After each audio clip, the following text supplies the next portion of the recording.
Hello everyone, I'm just doing a little update on my last video that I did concerning these Sage 3-in-1 microwaves.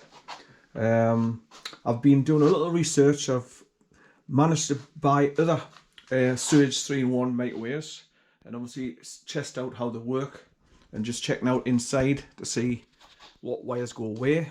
And I'm now in the process now of trying to get this one to work. After it comes up with an error 05, and I'm trying to work out what it is through process of elimination.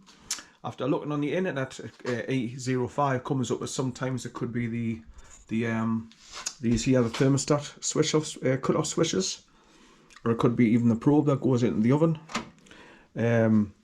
From what I've learned and what I'm looking at and what I've seen, I think it's down to the actual motherboard, where the ribbon comes out the motherboard after selecting the switches on the front.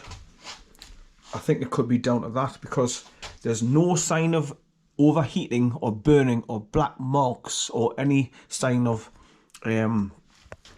deterioration in any of the components.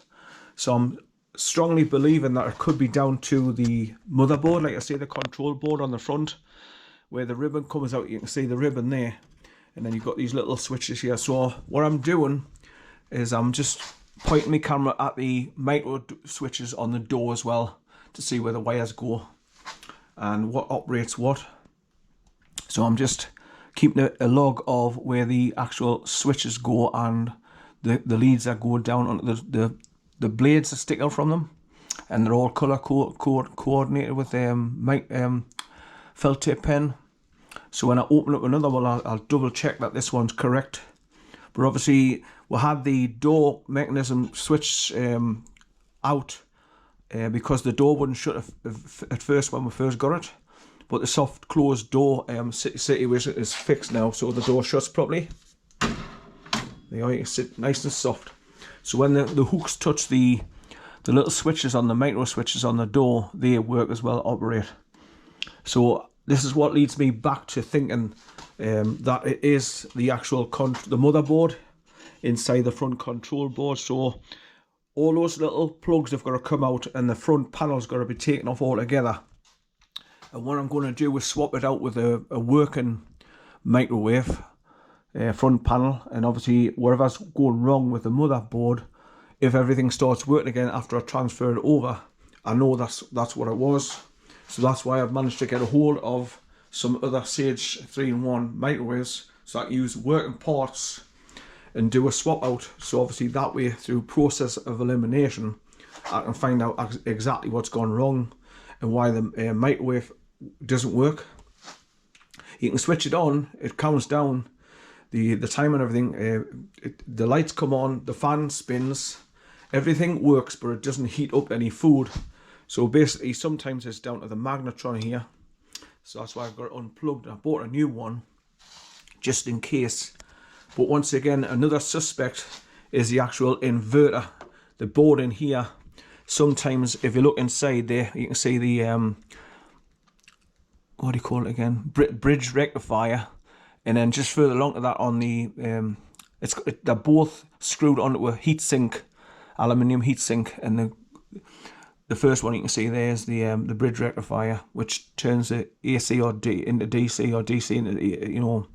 So that's what gives the multiple voltage to go into the magnetron to heat the food. So if one of them's not working, obviously that's why the microwave system doesn't work.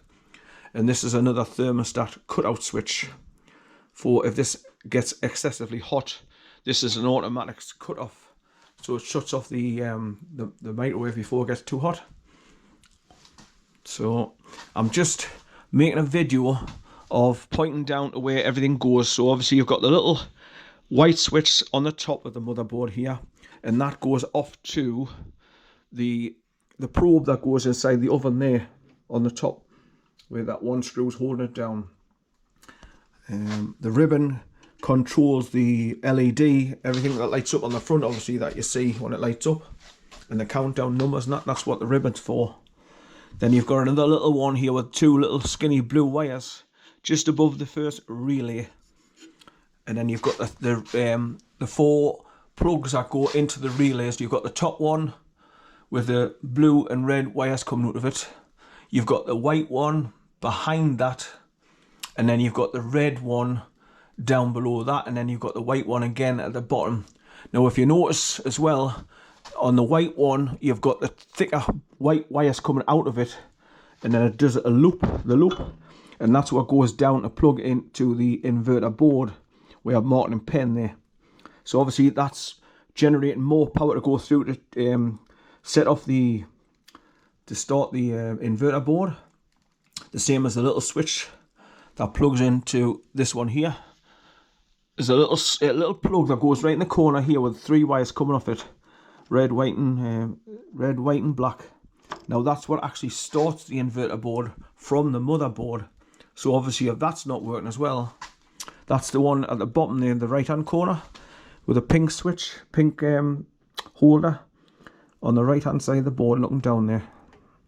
That comes round and then plugs into that little housing there on the corner of the inverter board. So all these things I just wanted to put on video so that when I strip it down, I know exactly where all these plugs go back. When I put a working front panel in, I've got to put all those plugs back in the right way for it to get to work. And that's what I'm looking at. And obviously, looking at the inverter, I've bought a replacement, same number, 2M339H for to put on that. But I don't, to be honest, I don't think it's the magnetron because there's no sign of burning. But what I've got to do is get it out, because on the inside you've got 2 round magnets. Now sometimes they crack, and that's why the magnetron fails to work as well, or not heat up properly. But everything's working, the fan's working. So when you switch this on and try and operate it, everything comes on, lights come on, bulb comes on, door works, the switches must be working because it's switching on everything as it should. But the only thing not working is the actual heating up the food. So that comes down to the magnetron, and that may be down to not getting enough juice from the inverter board. So, and that might be operating because of the front control panel. So they all need each other basically. But I just thought I'd make a quick video so that when I do come to strip it down, I know exactly where all these little plugs go back when I put it back together. And hopefully, because I'm going to be putting working parts into it, I'll get it up and running. Right, so I'll have to keep this video and put it up on my YouTube channel so I can revert back with it as well. Right, so bye for now.